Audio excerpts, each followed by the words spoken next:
One of those who protested against the war on Mexico was Henry David Thoreau, who was jailed for refusing to pay a poll tax on the ground that the tax supported the war effort and therefore the extension of slavery.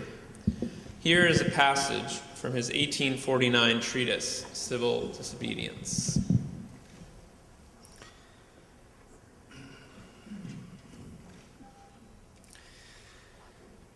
I heartily accept the motto that government is best which governs least, and I should like to see it acted up to more rapidly and systematically. Carried out, it finally amounts to this, which also I believe, that government is best which governs not at all. And when men are prepared for it, that will be the kind of government which they will have. Government is at best but an expedient. But most governments are usually, and all governments are sometimes, inexpedient. The objections which have been brought against the standing army, and they are many and weighty and deserve to prevail, may also at last be brought against the standing government. The standing army is only an arm of the standing government.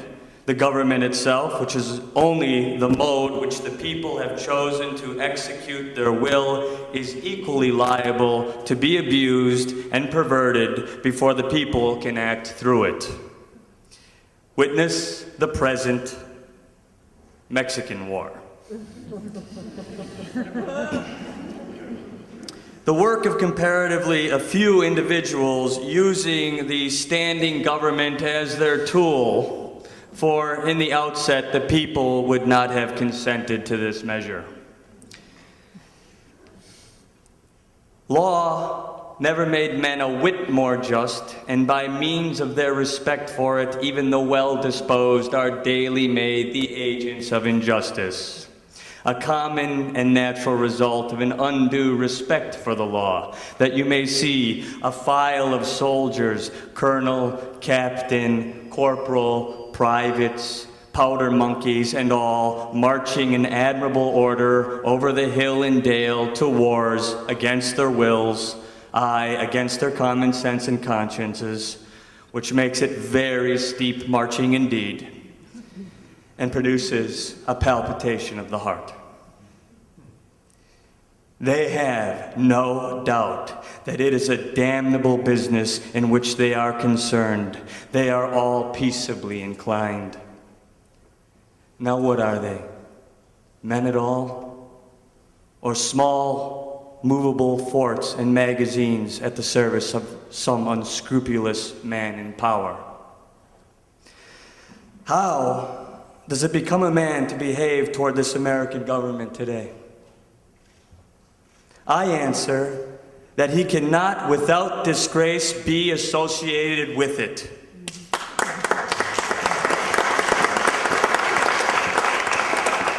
I cannot for an instant recognize that political organization as my government, which is the slave's government also. All men recognize the right of revolution, that is, the right to refuse allegiance to and to resist the government which its tyranny or its inefficiency are great and undurable.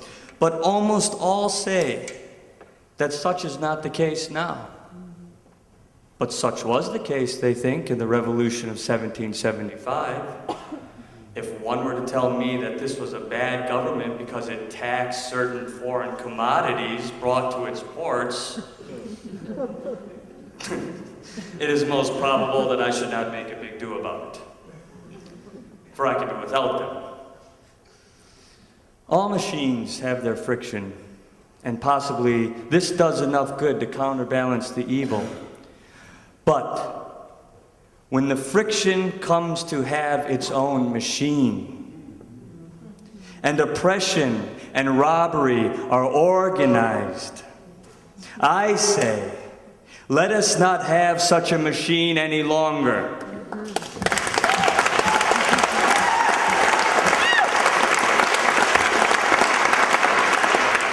In other words, when a sixth of the population of a nation which has undertaken to be the refuge of liberty are slaves, and a whole country is unjustly overrun and conquered by a foreign army and subjected to military law, I think it is not too soon for honest men to rebel and revolutionize.